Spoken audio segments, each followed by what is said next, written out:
Here is one of these really ridiculous people. He's a government spokesperson for Israel who's lying about literally everything he puts out. He says, you too, let's actually, before we read what he said, let's play this. Cynthia Nixon on The View. Well, I don't want to play it, actually. It's 2 minutes. But what it says is, oh, you know what? I think I will. Yeah, I did decide to grab it. I was trying to make it quick, and there's some of the videos I'm not going to play today.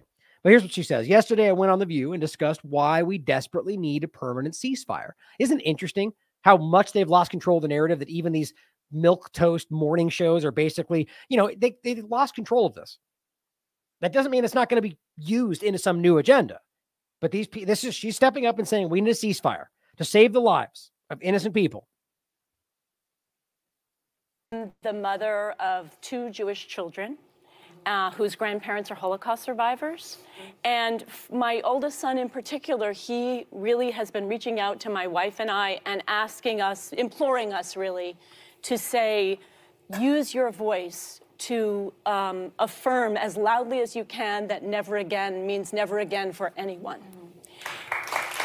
We've seen the deaths of over 16,000 civilians, Palestinians in Gaza, which include over 7,000 children. And to put that in some kind of a context, that is more civilians than were killed by the U.S. and its allies in almost 20 years of war in Afghanistan. And the images coming out of Gaza, the children who have no water, who have no food, who have no homes, who have no shelter of any kind, weeping over the bodies of their slain parents. This is, I mean, as I say every time I speak about this, what Hamas did was terror, brutal and terror and unforgivable.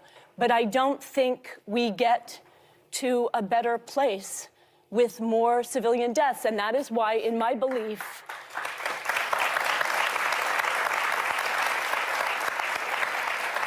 we need a permanent ceasefire right now. I think this is really a moment for moral clarity. And I think we need to look into our hearts and ask ourselves, do Palestinian children deserve the same safety as all other children do? And that's true in Ukraine also. And of course, the answer is, I would hope, yes, they do. They do. Well, we have to talk. I will say this one thing, that the amount of children who have been killed, Palestinian children who have been killed, women.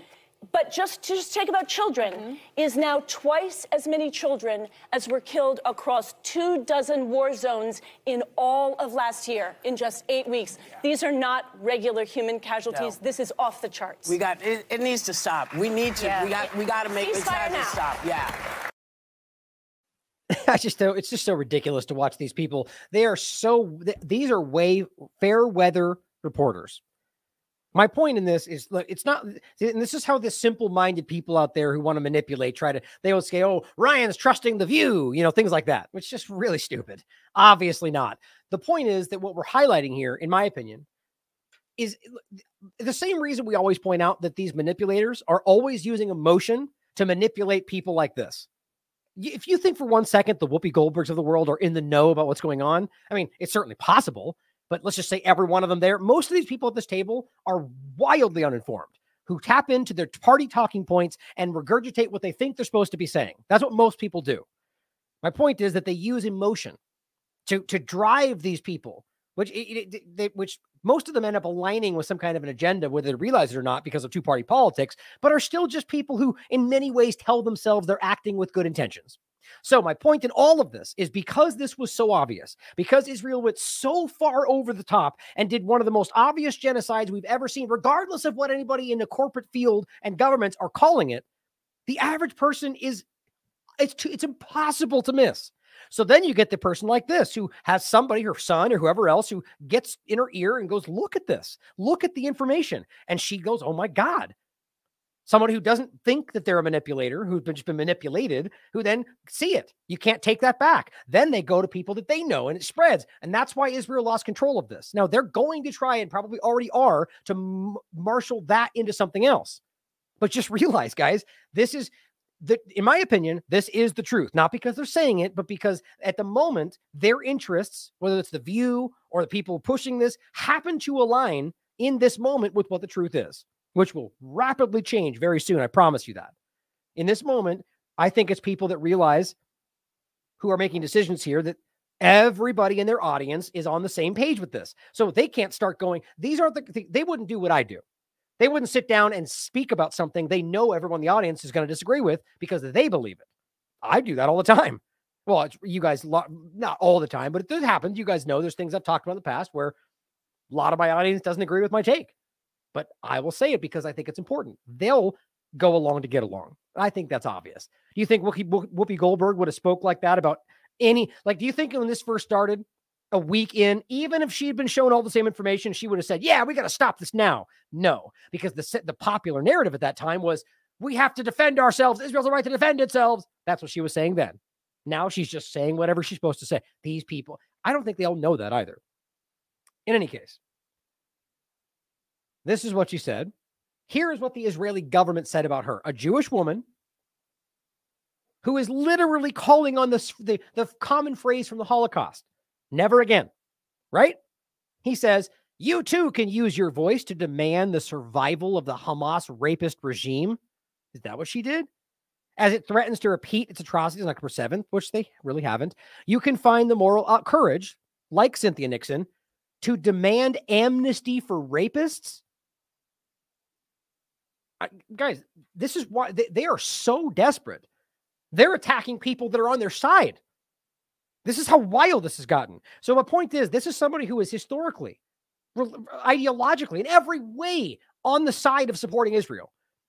It's just too much death for her. She obviously goes, I care about children. I can't allow this. So I guarantee you in her mind, there's probably some kind of cordon, some kind of a compartmentalization of how, this isn't Israel. This is the bad part of it. This is Netanyahu or, whatever, even though, in my opinion, it is the Israeli Zionist government all in part doing this. But let's just take the first part. Using your voice to demand the survival of Hamas. First of all, the rapist regime. It's just, you can't even just make a point. You have to kind of shoehorn in 3 other agendas to make your clumsy narrative because you guys are so desperate.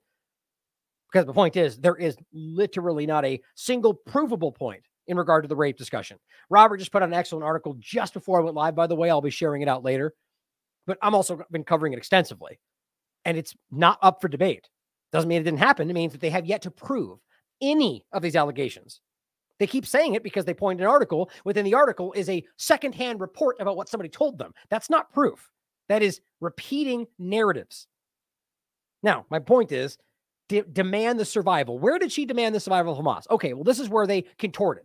If you call for ceasefire, you're supporting Hamas. Well, that's not what she's doing. You don't get to decide what my intentions are, but that's what they want it to be. That's like saying murdering these children is defending yourself. They just repeat it and repeat it and repeat it until the followers go along with it. And the people that are the sycophants convince the rest of them because of force and negative, and you're a terrorist and you're a racist. But she's not calling for that. She's calling for a ceasefire, which means everybody stops. Not Hamas grows and they have to hold on, or Hamas fights. The ceasefire means it all stops. So we can then do what they claim is what they want, is move the civilians out of the way, let them go after that. But they don't want that, guys, which again, I'm not even saying that's likely. But anyway, the point then goes on. Repeat the atrocities. This argument that they keep saying Hamas continues to say, what they keep pointing at whenever they want to make any of these bombastic claims are the leaders of Hamas, some of which live in Qatar, some of which, by the way, all of which have been funded by Israel, which I'll show you again in a second. It's not up for debate. Even Haaretz made the point days after October 7th. He says we fund them with money, and that's our strategic goal, to keep them divided. So anything you claim they're doing and are responsible for, that's your government's fault. That's Israel's fault that they did that. That's the only way you can look at that. Now, it's still Hamas's fault, yes, but Israel funded them and allowed them to grow, so there you go.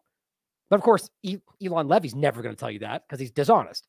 But then finally, the point there is we realize that these leaders do not necessarily represent what the Palestinian resistance as a whole, which isn't just Hamas, want, or the fact that what they're actually talking about are repeating our fight for our own independence. But to them, that means killing all the Jews. That's all they keep doing. When somebody says, I want to free Palestine, they say that means you want to kill Jews. That's how stupid this has gotten. So here, that's what that means. They're calling for the continuation of their self-determination, of their fight for it. Then can you find the moral courage, it says, to demand amnesty? That's just a blatant lie. What does amnesty mean?